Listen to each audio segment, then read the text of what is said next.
अस्सलाम वालेकुम।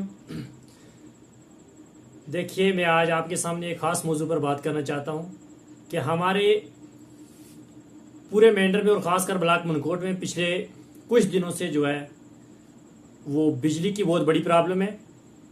और बिजली जो है वो अनशेड्यूल जो कट हो रही है, इसमें हमें सबसे बड़ी प्रॉब्लम यह है कि लाइट जो है वो सिंगल आ रही है।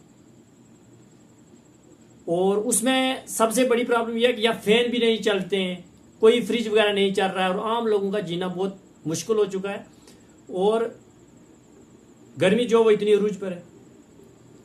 और उसमें सबसे बड़ी प्रॉब्लम जो है पिछले इन 7-8 दिनों में हमें ये हुई कि हमारी जो पीएचई की मोटरें थी वो नहीं चल रही हैं, और जिससे हमारा जो पानी का जो आम लोगों को मिलना था वो भी नहीं मिल रहा है।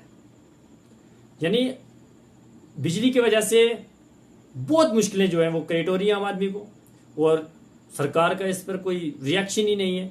पिछले कितने दिनों से जो है वो पावर बहाल नहीं हो रही है।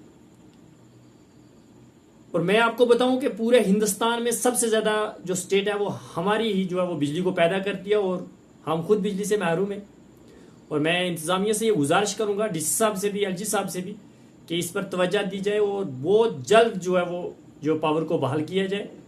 देखिए, पिछले कुछ दिनों में बिजली वालों ने जो आम लोगों के जो बिल थे उनके रेट भी बढ़ा दिए हैं। तो आम लोग किस चीज़ का बिल दें?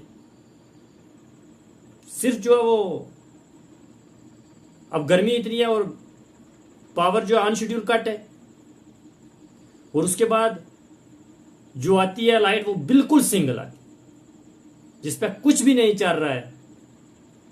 और आम आदमी जाए तो जाए कहाँ, यहां तक लोगों को पानी भी नहीं है। तो मैं सरकार से गुजारिश करूंगा कि इस पर तुरंत एक्शन किया जाए और पावर को बहाल किया जाए। शुक्रिया।